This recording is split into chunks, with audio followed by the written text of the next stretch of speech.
With 3/4 of all food crops produced all over the world depending on animal pollination, you would think that we would make more of an effort to create a habitat for pollinators to be able to thrive in. However, the reality is that farmers are thinking short term. They're thinking how to get the best crop and the most profit in that year, and maybe the next year, and maybe the next year. We're not thinking 10 years, not even 5 years down the line. We're not thinking about the future. We're thinking about the profits now. And because of that, we're seeing a massive decline in bee populations. The solution is long-term thinking. The solution is creating a habitat for our pollinators to thrive in.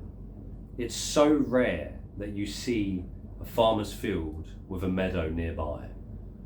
It's very rare to see a farmer with his own beehive, which is quite odd considering they depend on bees and other pollinators.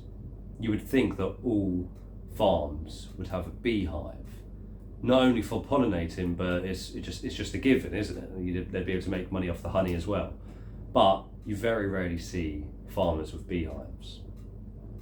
So the solution is a massive change in the mentality of farmers, which is going to be really difficult considering most farmers inherit their land.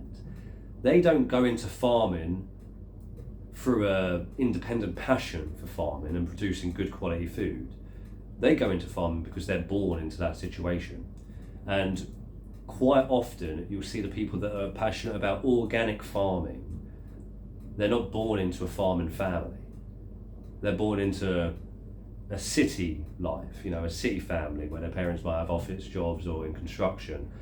And they realise the importance of farming and that it really is the foundations of everything. All of our ancestors, if you go far back, were some sort of farmers, and just a few generations back, most of our ancestors had their own little gardens where they grew their own food. But nowadays, very few people grow their own food. So once you come or become awake to the understanding of that, you realise that I should probably learn how to grow my own food and get into that industry.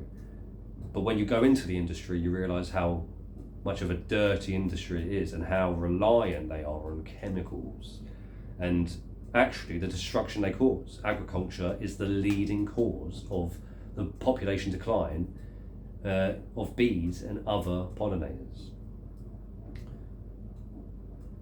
So I think it's time to look at this objectively, and instead of putting farmers up on a pedestal, have a real conversation and think about what farmers could actually improve on.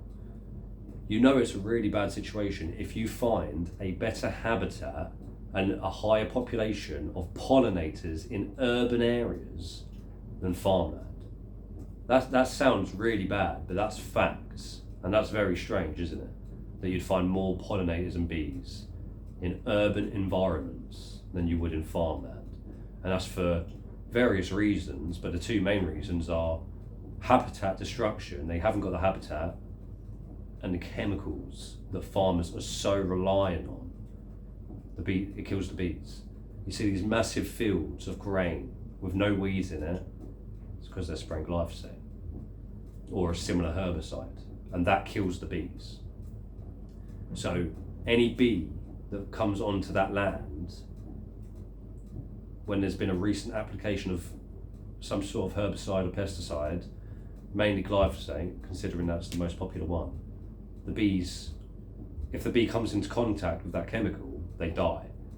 And the amount of land mass that uses glyphosate, there's millions of bees dying every single year just because of that. So they're being attacked on all fronts.